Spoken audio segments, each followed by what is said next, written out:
L'homme ne vivra pas de pain seulement, mais de toute parole qui sort de la bouche de Dieu. Voici votre moment de méditation quotidienne.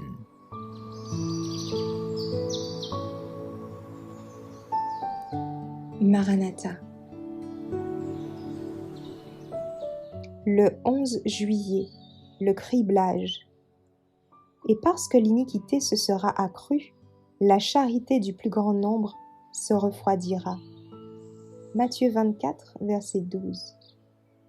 Dès que le peuple de Dieu sera scellé sur le front, il ne s'agira pas d'un sceau ou d'une marque visible, mais d'une consolidation intellectuelle et spirituelle dans la vérité, de laquelle il sera impossible de nous dévier.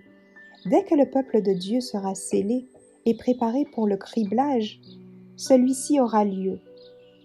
En réalité, il a déjà commencé. Les jugements de Dieu s'abattent sur la terre déjà pour nous avertir afin que nous puissions savoir ce qui nous attend. Les jours où il y aura une grande perplexité et une grande confusion s'approchent rapidement.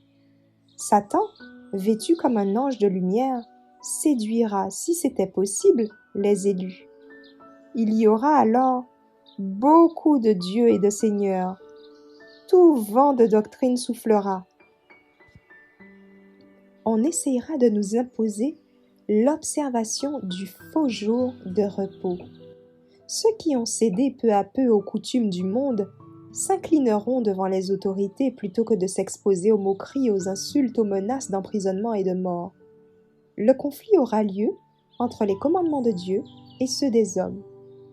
À ce moment-là, l'or se séparera des scories. La vraie piété se distinguera nettement de son apparence, de ses oripeaux. Bien des étoiles que nous avons admirées pour leur éblouissante clarté s'effaceront dans les ténèbres. Des nuages de balles emportés par le vent s'élèveront des endroits où nous ne voyons que des réserves riches en blé.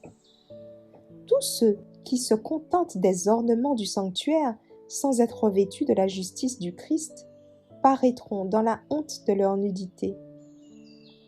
Cependant, il y a des hommes qui recevront la vérité et occuperont la place vacante de ceux qui s'offensèrent et abandonnèrent la vérité.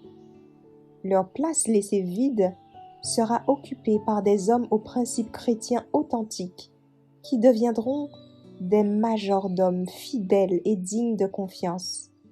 Ils présenteront la parole de Dieu avec simplicité dans son cadre authentique. Le Seigneur agira de telle manière que les mécontents se sépareront des fidèles. Les rangs ne se réduiront pas. Ceux qui sont fermes et fidèles combleront le vide laissé par ceux qui se sentent offensés et apostasient. Merci d'avoir écouté cette présentation. Assurez-vous de nous rejoindre demain pour votre moment de méditation quotidienne avec lereste.org.